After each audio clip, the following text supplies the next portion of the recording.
Oh, it's like magic. As I said that, another person arrived. Good morning, everyone. I'm going to ask you to interact with me during this session, so I hope that's okay if you unmute and speak and join in. And we'll also use the chat function. It'd be really lovely to hear from you as we're going along. And I'm here to talk to you a little bit about creating a sense of community for primary school teachers during these difficult times that we find ourselves in. So a little bit about me. My name is Kat, and I was a primary school teacher for 11, 12 years. And now I'm an independent consultant, which means I support schools with computer science and with digital literacy. So I help schools understand how best to use technology, especially primary schools. I'm also here speaking to you as a person who suffers from depression. And I think that's really important when we talk around some of the things I talk about as we go on.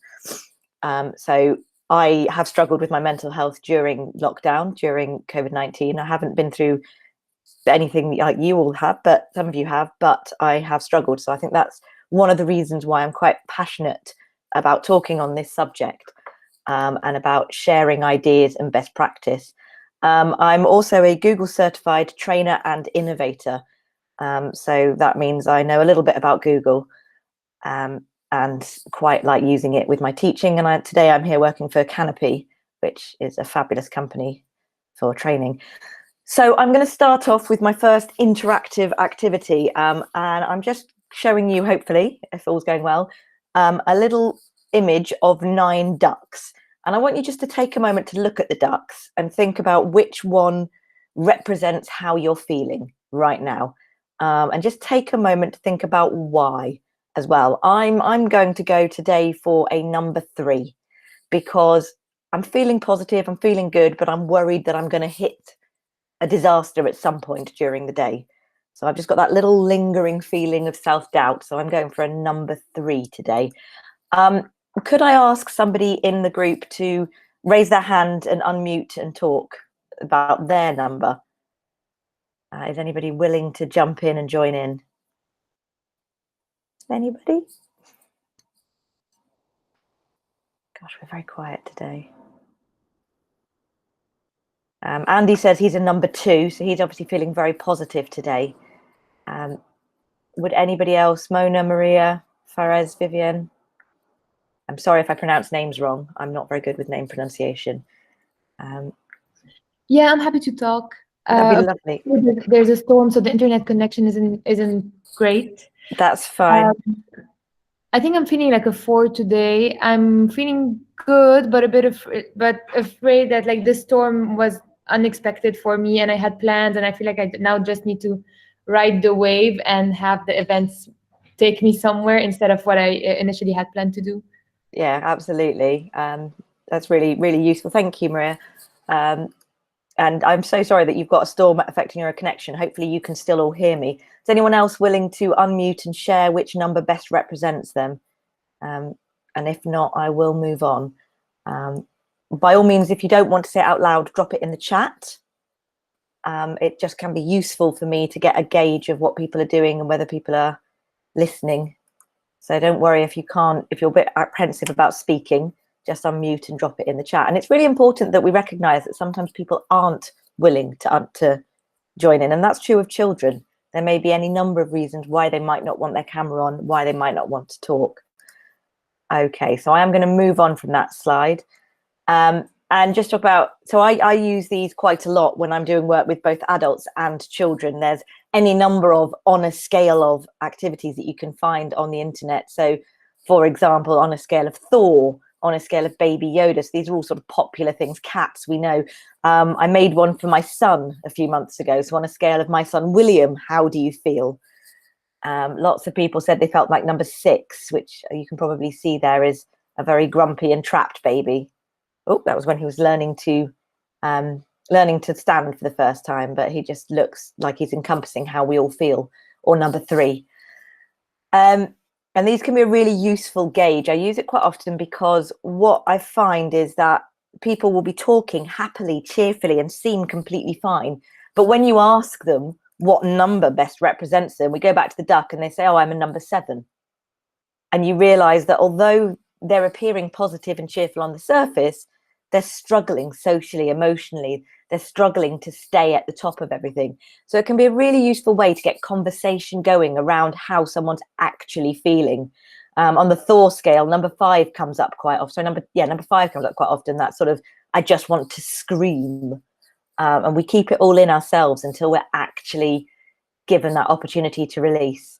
So today I'm going to talk to you a little bit about this idea of social emotional learning. And then we're going to look at some online tools and how we can provide a safe space for our learners, and talk a little bit about self-care before moving into a Q&A session. And hopefully you'll get some ideas, you'll want to ask me some questions. And if not, we'll finish early and be able to go and have a nice cup of tea. Please, please, please let me know if I cut out, because I have internet connection sometime. Or if you don't understand something I've said because I've talked too quickly or I've skipped over something, I have no problem with stopping and going back over something. So please let me know. I'm not easily offended at all. And just a reminder that you can access the resources that I'm sharing today by going to the eventswithgoogle.com Lebanon Education Resources link that's there. And obviously I will be sharing slides with you too. On these slides, on the speaker notes, are all the links to resources that I'm using. So bear that in mind, and I will drop them in the chat as we go. So let's look a little bit about this idea of social and emotional learning. I'd like to start off by showing you a video here.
Okay, so just to explain a little bit more around this idea of social emotional learning, it's this idea that as well as teaching students facts, we as teachers are responsible for ensuring that they understand how to learn, how to listen, how to respect one another.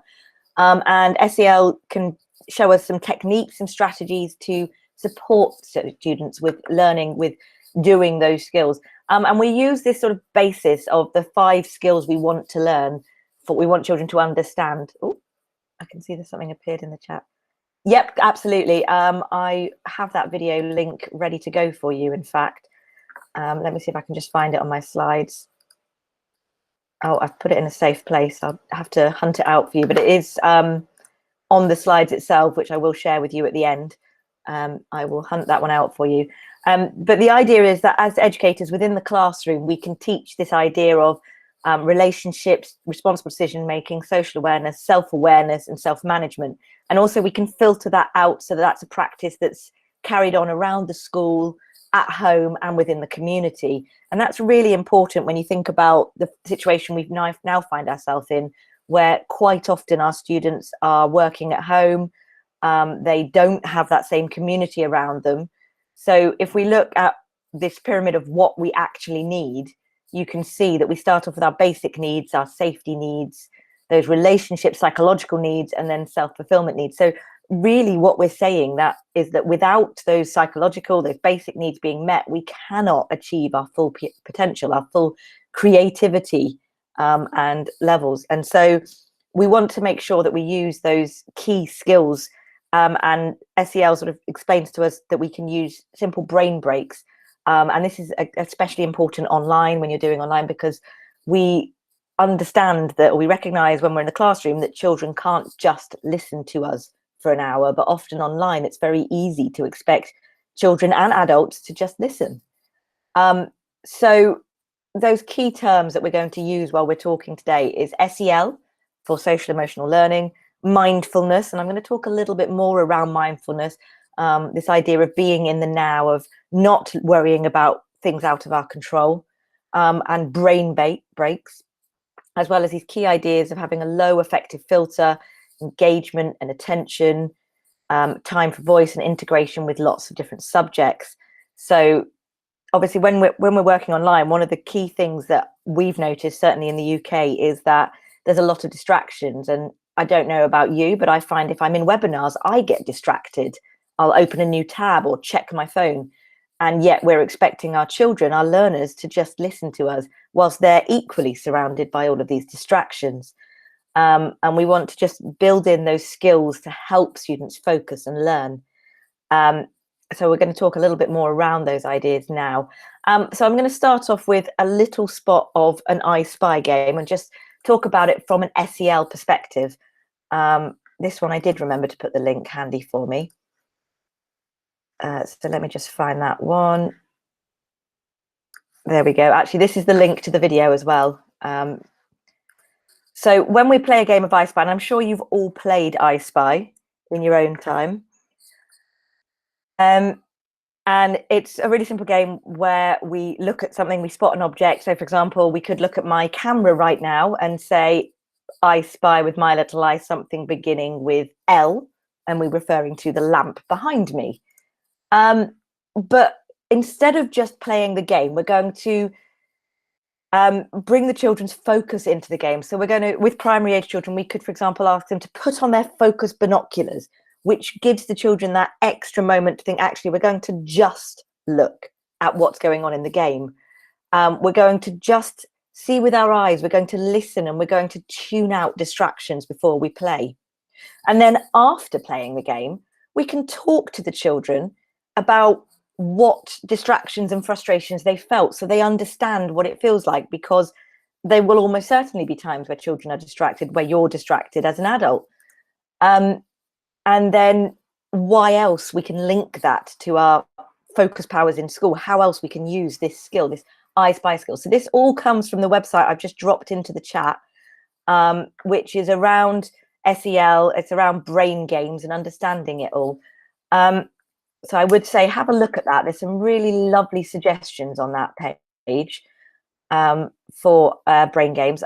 Because we haven't got anyone's camera on right now, I'm not going to ask us to play I Spy now, but it is a really nice one you can play on a webcam, because as long as you've got a handful of people willing to have their camera on, then you can see what's in the background. You know, just make sure, in fact, you could even set up some props in your own background that the children can spot. So it's just a nice way, a nice get around that. And obviously, if you are in person teaching, even better, you've got that opportunity to develop your community.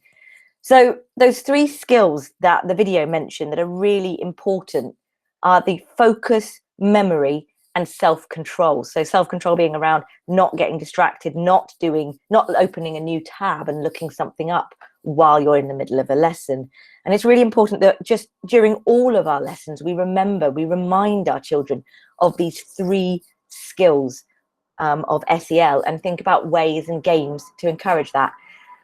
So I've been talking already for 15 minutes. We're going to take our first brain break. And again, I just want to remind you that it's really important that we stop regularly and reassess, especially when we're doing online lessons. So for this brain break, we're going to breathe. And I'm going to just say I'm pitching this to primary level. As adults, we wouldn't necessarily do things as such a basic level. So we're actually all just going to stop for a moment. I want you all to just look at my screen, and we're going to do some breathing. And all we're going to do is breathe in like a flower through our nose, hold it, and breathe out like you're blowing out birthday candles. And we're going to do this for 90 seconds. Just take that moment to breathe in. Keep breathing in. Breathe in like a flower. Hold it. Keep holding it. Breathe out like you're blowing out birthday candles. So breathe in through your nose. Hold it. Keep going, and breathe out through your mouth. Breathe in. Hold it.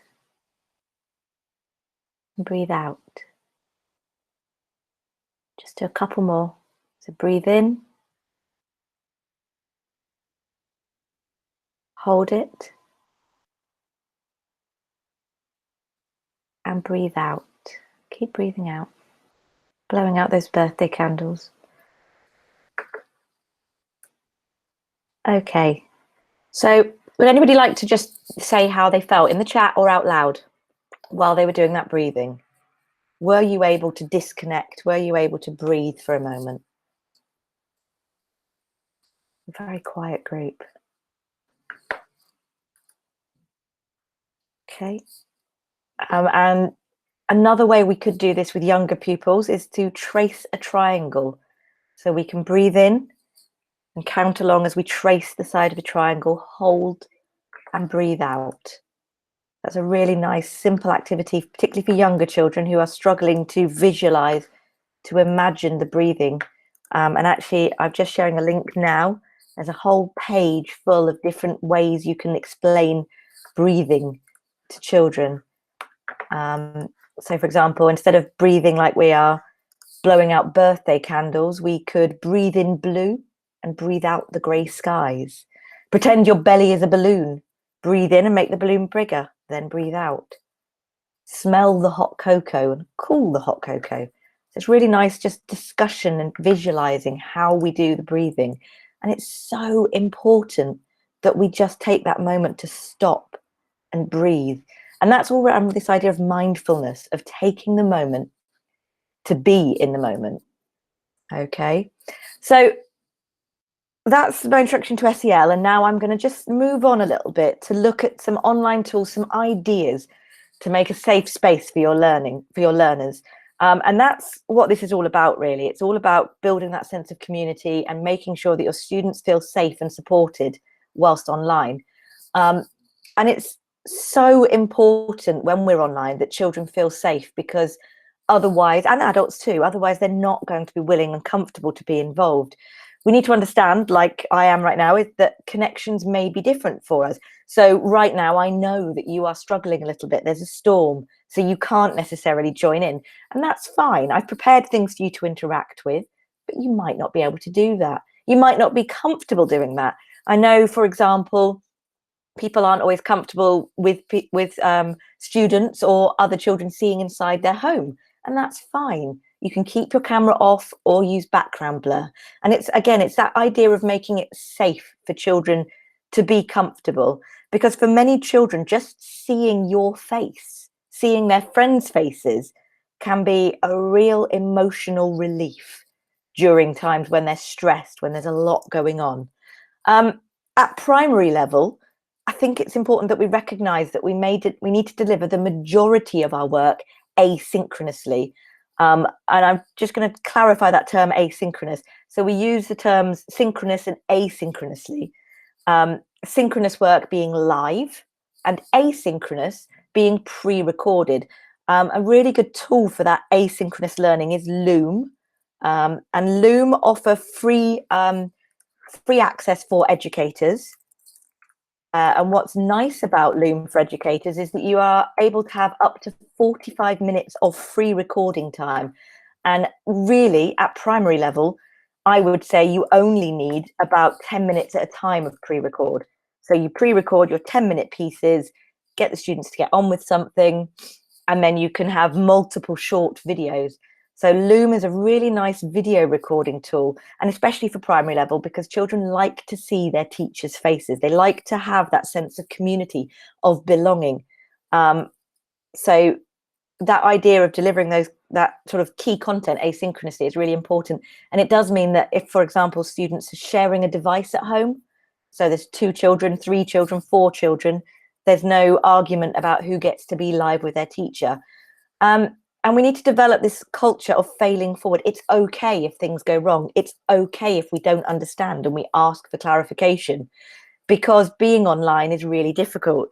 Being remote, being in a situation where things vary from day to day in terms of whether we're in person, is difficult for us as adults, and for young learners, it can be really, really confusing. Actually, at primary level, I think we need to stop the focus being on results or grades and instead focus on our journey, focus on our path to learning. Because if we can develop this culture of enjoying our learning, making it fun, making it independent, making it unique, making it an interesting place to be, then actually we'll see our students' grades go up because they're interested in what they're learning in. And one of the key things that's important to remember is that delivering content online is not the same as doing it in person. We cannot teach the same way. We have to develop new strategies. And that's really challenging for us as teachers, but it's really empowering because in some ways we can make our work easier by using technology, by using those tools like Loom to pre-record, which means we've then got a recorded lesson that can be shared with the children in future. What we should be doing, however, is having in-person lessons once a day, once a week, twice a week, to check in with our students, because we don't know what's going on at home. We don't know what emotional issues are going on in the homes of our children. We don't know whether they've lost somebody. We don't know whether there's a parent at home who isn't perhaps as kind and caring as they should be. So we should be using those in-person lessons to check in emotionally, mentally. Like I did with you at the beginning, we looked at those images and said, how do you feel? But we want to keep it light-hearted with no pressure, because there might be a lot going on and we don't want to force children to speak, to force them to feel uncomfortable. Now, I sometimes do that check-in activity with a Google form. So rather than making people speak out loud, I'll attach a form, and I know you can use other tools to make forms and quizzes. Just put the image and say which number represents you and a name, so that then I can look back later and say, okay, I'm a bit worried. Simon has said that there are 2, which is a sad face. Maybe I should do a check-in later with them. Maybe I should do a quick one-to-one video or invite another adult for safeguarding, and do a quick check-in with them. Or a small group. Maybe there are 3 or 4 children who have put a sad face and I want to meet them as a group and check in with them. And that's really important, that we use these online methods to check in with our children, so we can do a group light-hearted activity and then do the check-in. We need to recognize that not all children are going to be willing to join in. So as we've had today, people aren't that comfortable, or the connection isn't strong enough. And rather than penalizing or punishing for that, try and think of ways to encourage them in future sessions, ways to make it interesting, appeal to their nature and get them comfortable. Maybe do small group sessions to encourage them to unmute and talk. And also, we're going to recognize that parents are very often going to be at home too, and we can encourage them to join in.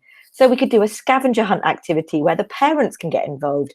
And one thing that's really important to do actually when we're setting these activities is that at primary level, the parents are very likely to be supporting their children, or at least looking at the activities. And we need to recognize that we've got to make it possible for the parents to understand what the activities are. So before you assign anything, read it back and check, would a stranger, would someone not familiar understand what this means? Or is this something that just my children would understand? And then one thing that works, that's really powerful, is to schedule open office hours and say, I am going to be in a video chat session from 9 till 10 a.m. Anybody is welcome to drop in that hour just to say hello and have a chat, like you would at break times in school. You would have children come to your classroom for a chat. And just make it clear that there's no expectation that anybody joins, but that you will be there if they want to. Send out reminders. If you're using Google Classroom, post in the Google Classroom, I am going to be online now if you would like to join. And that gives you that security of a chat with an adult there, but the opportunity for children to talk amongst themselves or with you. And that can be reassuring for a child who's not feeling very comfortable for one reason or another. So that opportunity just to talk can be really, really empowering. You may find no one turns up, but you may be surprised that several children do. And just drop in for that chat, or even a parent might drop in. Because we need to recognize that children, teachers and parents are all struggling right now. Oh, I seem to have duplicated this slide. So I'm going to show you another video. So one of the schools I work with here in the UK had to have a localized lockdown last week because they had too many COVID cases. And the head teacher, who actually was recovering from a positive COVID diagnosis herself, took the time to record a video for the children. She used Screencastify for this, which the school have paid for, but it could be done in Loom, which offers you the free thing. And I think Screencastify does have a free trial version. So this is Mrs. Grant. She recorded a video to the children, and I think it was a really nice message. And she posted this in every single child's Google Classroom so that they could all watch it from home and the parents could watch it.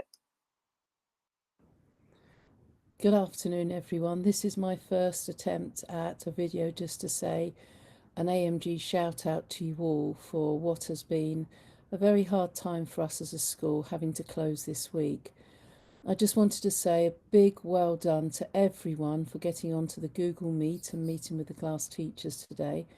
I was pleased that I was able to meet with some of you today, and I hope to join others tomorrow. I also want to say from the teachers, thank you to you, the children, because they have been so impressed with the way in which you've got onto the Google Meet. You've remembered to mute, not to use the chat room, and to listen to your teacher as they begin the start of day.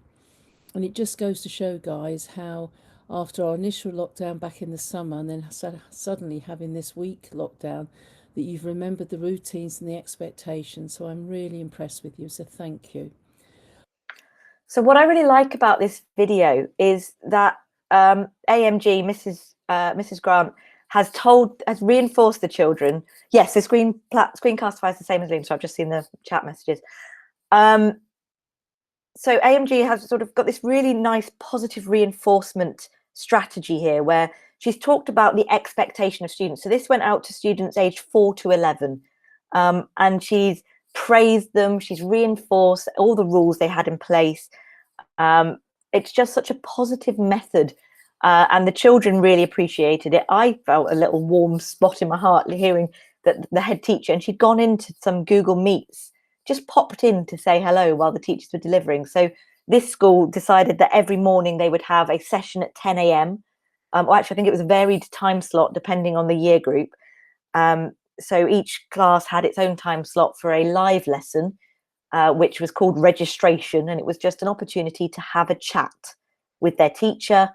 And then the head teacher popped into those throughout the day just to say hello, just to say well done. And again, it was just that opportunity to give the children, to give the staff the chance to feel like part of the community. So we're going to take another brain break after that one. Let me just double check what I've got on this one. So I'm actually going to share something with you. There we go, in the chat. Let me just share that one with you. There we go. So I've created a Jamboard. This is a nice activity that we can do with children. I've just realized I've actually closed that one down, which was rather foolish. There we go. And so this is a Jamboard. I don't know if you've seen Google Jamboard, but Jamboard is a sort of interactive whiteboard tool that Google make. So what I've done on this one is created an activity. If you go to page 1, you can see that there are 5 senses. And the activity, so I'll just share this screen so you can see it. So this is a Jamboard. I can draw on it with a pen. I've given you view access. So actually you can only look at it rather than edit it. But I could also give you edit access if I wanted to. And what I've basically just said is pick a sense. So you've got the 5 senses there: sight, taste, smell, hearing. And then it tells you what page number to go to. So I'm going to go to touch. And it's a scavenger hunt activity. So it's one that we can say to the children, give a picture, take a photo of yourself cuddling a cuddly toy or a pillow, giving yourself a big hug, and send it to a friend. So you can see there's an activity for each of the 5 senses, and it's called the 5 senses scavenger hunt. And the idea behind this activity is just an asynchronous activity. Children can go off and learn it. What I might then do is share a Google slide or PowerPoint presentation with a blank page for each child to put their picture on, to put their relevant activity. So if I scroll through the different activities there, you can see we've got cite, find a favorite photograph and send it to everybody who's in the photograph with a kind message. Taste, find a special recipe or contact someone you know who loves to bake. We've looked at touch, smell. So this is if it's springtime. It doesn't have, you could change it obviously depending on the time of year. And then hearing, create a favorite song or playlist. In fact, I've seen an activity going around at the moment which uses Flipgrid, which is another free tool called Flipgrid Karaoke, where teachers are sharing themselves singing a song, and then children are encouraged to complete the song or start their own karaoke track. Just singing along with props they've got at home using Flipgrid. And that's just been a really nice community activity, a bit of fun. So just a nice activity there using Jamboard and having a brain break. I am going to actually give you all an activity to do now. Actually, I'm going to go back one slide. Can I ask you all to look around the room you are currently in or your home and just find 2 items? So the first item I want you to find, this is your chance to just have a quick stretch, move around, have a wriggle, have a little bit of a relax. I want you to find 2 items. I want you to find something that's in a color that makes you think of happiness. So find something in the room you're in that reflects happiness to you. And also, I want you to find something that's colorful, that reflects frustration. So what color reflects frustration to you? So just have a look around your room and find 2 items. If you are willing, I would love it if you would turn your camera on and show me. If not, please just tell me in the chat what your 2 items are. And I'm going to give you just 1 minute here to stretch your legs and see if you can find your item. So I'm going to do the same and find 2 items in my room.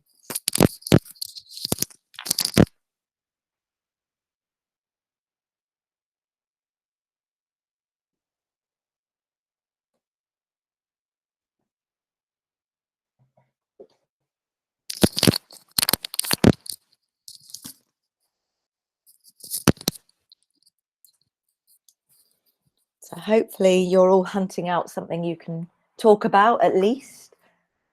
And again, this is a nice activity with children, like the numbers activity we did at the beginning. It's that idea of just gauging people's mood through a simple activity. So I've got my items. My first one, my frustration one, actually I'll go for first. So I'm going to stop presenting just for a moment. So my frustration is my son's red ball, and it represents frustration because red to me represents frustration often anyway. But also because my son likes to throw this ball at me and it hits me in the face quite a lot. So that is definitely my frustration item. My happiness item, my color is green because I love when the trees are green in spring. It's winter here now, so everything is cold and miserable. And also I just love the fact that this is a book I like to read with my son. So we read our dinosaur book at bedtime. So is anybody willing to, either in the chat or on camera, just talk about what they like, what their color items are? And again, don't feel like you have to, but it would be lovely if someone would be willing to share either in chat or out loud. So I'll just give you a second. Anybody, if you are willing to drop something in the chat, just hit the raise hand so I know to wait and let you share.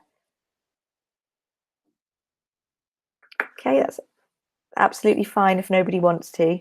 But again, so this activity, as I said, it's a good way to gauge mood, especially if we get that explanation. It's also really powerful, the speaking and listening skills that we're demonstrating. So I'll go back to my presentation.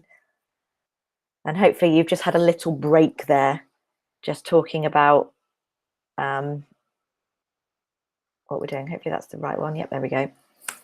So we've got another activity here for you all to do. And this is a really nice one using Google Arts and Culture. Really simple. If I just drop you this link in the chat. Oh, love it. Thank you. There we go. I can see things coming in the chat now. So we've got a red quilt. Yeah, there's something about a snuggly quilt at the best of time that makes us feel happy. Green face mask for frustration. Yeah, we have to wear them all the time. There we go. My sister made me this one. So my sister, it turns out, has taken up sewing during lockdown and is actually quite good. And it's a nice one because it doesn't fog up my glasses quite so much. So yeah, my first one, and in red. And yeah, pink pillow. Is it a nice fluffy pink pillow? I feel like it should be. I'm feeling all snuggly right now. I kind of want to go and get a nice pink pillow myself. I've got a big pink blanket in this room that my son loves to snuggle up in. So I've sent you the Google Arts and Culture, and we can do the same kind of activity with this website. So let me just pop that one up and show it to you. So we can see that you've got at the top a colour bar, and what we can ask children to do is, which colour are you drawn to? Okay, well, have a look at those images, and this is looking at various paintings. What can you see if you pick one of those paintings? How does it make you feel? Who is it? What is that person doing? And obviously that's really good for speaking and listening. We're linking to art there directly. We can have a look. So why don't you have a look at some of those photos yourself? Choose a colour you're drawn to. Choose a painting you're drawn to. And just give us the title of the painting or share the link and say how it makes you feel.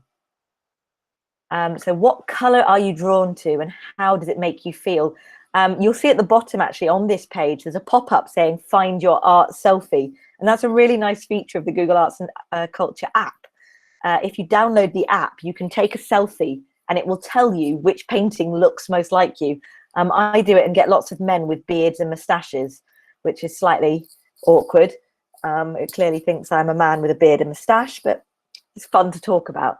So there we go. I can see that Dima's shared a picture with us. And again, apologies if I mispronounce your name. Oh, that's lovely. That's a really nice picture. How does that make you feel? How does the Vincent van Gogh trees and undergrowth picture? Makes me feel like I'm going to get lost in the trees. Those little points make me feel sort of open and, oh, it's really interesting. I really like that one. Yeah, freedom. I agree. It just makes me feel good and safe in nature, which is really weird.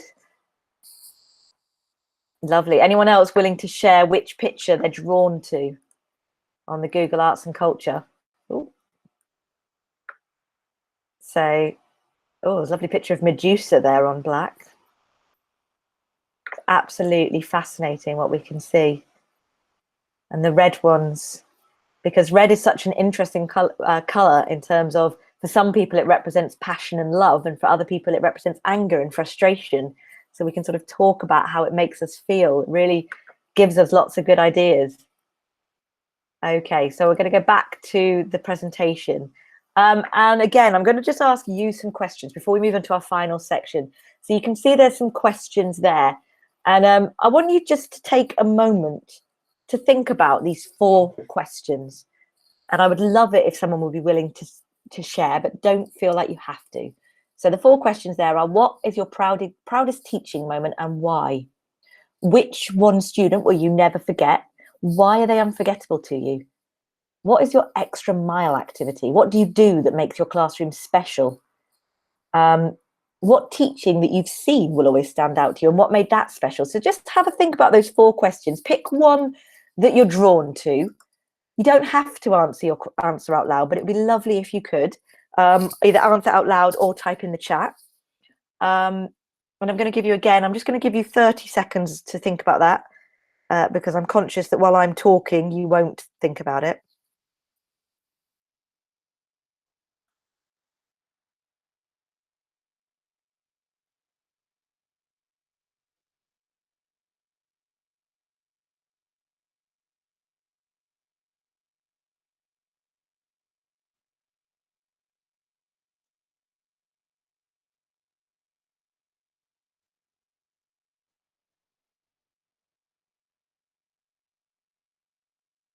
Okay, is anybody willing to share a story? Again, please feel free to put it in the chat. For me, I'll talk about mine while you're still thinking. I have one student that I will never forget. She joined my maths class when she was 8 years old, and she came to us and had lost her ability to write. And they'd done tests and checked whether it was a physical problem, and it was deemed to be psychological. So she joined our school because she couldn't write. she'd lost that motor skill. Something had put so much pressure on her that she couldn't do it anymore. And she was in my maths class. She wasn't in any other class of mine, but I sometimes taught her class. I think I taught history or computing or something. So I saw her fairly regularly.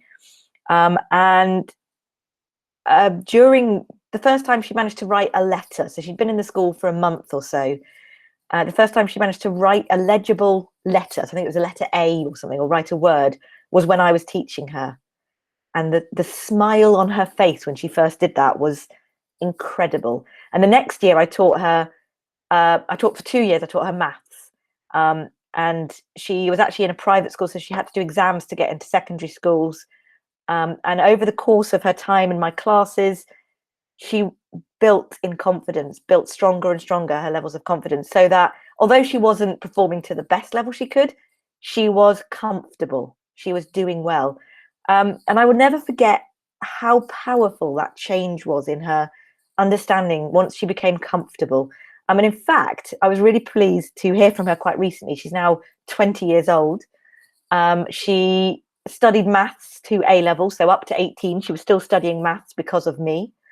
And she went to one of the best universities in England. In fact, she went to one of the best colleges in England to do maths and computer and chemistry, sorry. And I think she's studying psychology now in Edinburgh University.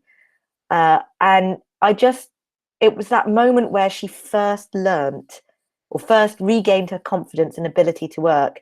And her parents very kindly attributed that to me. I think it was a group effort, but just thinking back about Libby and the changes she went through makes me feel really powerful. Does anybody else have a story they want to share? Okay, that's fine. I'll move on.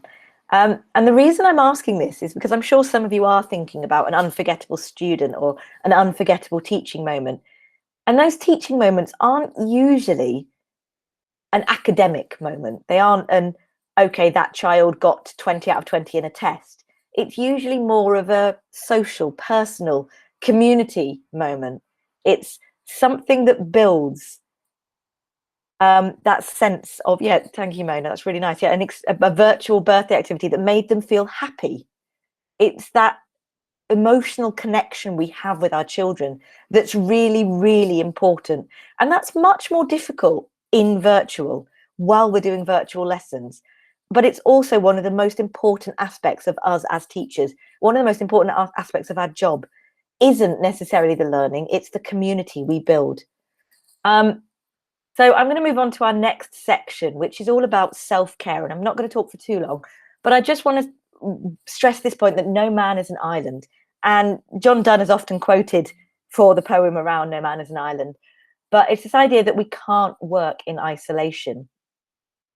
And I've got here, and again, I will share these slides with you. There's a load of different resources because although our gut instinct is to help our children first, actually, we need to think about ourselves. We need to prioritize ourselves as teachers. We need to make sure that we are putting ourselves first, because just like our children are struggling, I'm sure many of you have struggled over the last few months and will struggle in the future. As I said at the beginning, my mental health has definitely taken a turn for the worse during lockdown. And I'm very public and I talk about that openly because I think it's important that we recognize mental health problems, that we recognize that actually we're not all finding life easy. And actually, I think it's important that we prioritize ourselves. So some of the activities I recommend are virtual staff rooms. Just like our children need a safe space to talk, so do we as educators. We need that time to sit and chat. I host one on Sunday evenings for educators around the world. Unfortunately, it's at 8 p.m. UK time. So I think that's 10 p.m. for you. But you would all be welcome to join at any time. We host that every single week. And it's just a silly chat. We talk about ice cream. We talk about frustrations of teaching. We talk about what's gone well for us as teachers. And that's a really nice opportunity just to chat. And I think that's important for schools to think about having themselves, having a staff room where you can all chat and just meet. I'm sure as a staff, you have, for example, events, trips, or you just sit in the staff room, sit in your staff room and have a chat. And that's not possible when we're at home. Our mental health as adults is struggling. And it's really, really important that you do something about that, where you take the time to worry about your own mental health as well as worrying about the children that you teach. If anyone wants to join the mental health staff room that I run, the link is there. It is 8 p.m. GMT, which is 10 p.m. your time. And you'd be more than welcome. You just click on the link and join. And we do encourage everyone to sit in. You can mute, you can unmute, you don't have to speak. Just listen to us talking rubbish, because there's now sort of 20 regular users who know each other well because we've been doing this for 6 months. There are some useful websites and apps there. So for example, Headspace, it's only free for educators in the US, Canada and Australia, but it might be worth contacting them to see whether or not they would be willing to offer free use to teachers in Lebanon as well, because I'm sure they would consider it. Calm it's another great app, similar app, and there's just mindfulness resources. My partner actually listens to a Calm sleep podcast every night to go to bed. There's TED Talks around keeping our brains helpful. There's a Happyful magazine. Down Dog have a free yoga app, which was free until at least January next year. And again, there are educator resources. So for example, Headspace and Calm do have free resources that you can sign up to get even without getting their extra full version. So again, these resources are all clickable links for you to look at. I am actually now getting to the end of my talking at you period.